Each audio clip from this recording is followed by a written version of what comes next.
খানা বনাই আছিলো এই মোৰচাৰ কাষত মানে বাইক এখন পাৰ হৈ গৈছিলে বাইকখনে কি পেলাই থৈ গ'ল গম নাপাওঁ কিন্তু এনেকুৱাকে ভয়ংকৰ এটা ফুটিছে মানে গোটেই ঘৰত মানে 1 কিলোমিটাৰলৈকে মানে পাথৰ গৈছে পাথৰ গৈ আমাৰ গাটো পৰিছে পাথৰ ভিতৰত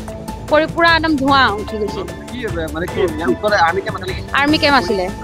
আৰ্মি নাই কি পিছে চিআৰপি আপোনাৰ হেৰি পুলিচ আছিলে পুলিচ বেটেলিয়ান আছিলে আৰু দুজনমান ঘাইল হৈছে বুলি শুনিছো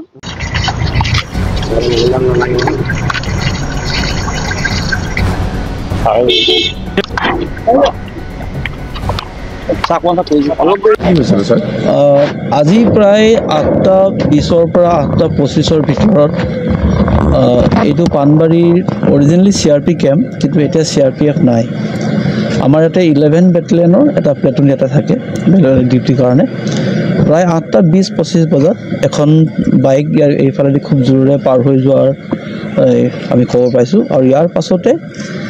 এটা গেৰেজৰ নিচিনা এটা চাউণ্ড হৈছে কিছুমান আমি স্প্ৰিণ্টাৰ পাইছোঁ 3জন আমাৰ আৰক্ষী জোৱান ইনজিয়ৰ্ড হৈছে কিন্তু ভেৰি চিম্পল ইঞ্জুৰি তেওঁলোক এতিয়া বোকাখাত SKM চিভিল হস্পিটেলত আছে আৰু তেওঁলোকৰ ইঞ্জুৰিটো একেবাৰে চিম্পল হিচাপে পোৱা গৈছে দুজনৰ ভৰিত দুখ পাইছে এজনৰ মাথাত অলপ টাইপত দুখ পাইছে কিছুমান আমি স্প্ৰিণ্টাৰ পাইছোঁ আৰু এতিয়ালৈকে প্ৰাথমিক তদন্তৰ অৱস্থাত আমি সাসপেক্টেড কিছুমান বস্তু পাইছোঁ এতিয়ালৈকে আমি এক্সট্ৰিমিষ্ট এংগলটো আমি পোৱা নাই আমি এটা ভাবিছোঁ যে আমাৰ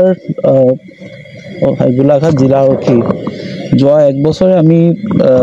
আমি ৰাইনো পচিঙৰ এগেইনষ্টে আমি খুব ষ্ট্ৰং একশ্যন লৈছোঁ more than 50 আমি ৰাইনো পচা আমি এৰেষ্ট কৰিছোঁ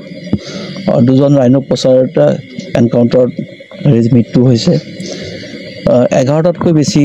এই আৰ্মছ ৰিকভাৰ হৈছে including 1 AK-47 and 1 AK-56 plus আমাৰ যিবিলাক একশ্যন ড্ৰাগছৰ এগেইনষ্টে খুব ষ্ট্ৰংলি হৈ আছে আমি ভাবিছোঁ যে আউট অফ ফ্ৰাষ্ট্ৰেশ্যন তেওঁলোকে হয়তো সেইটো কাম কৰিব পাৰে এতিয়ালৈকে আমি চিয়'ৰ নহয় কাৰণ আমি যোৱা প্ৰায় 1.5 বছৰ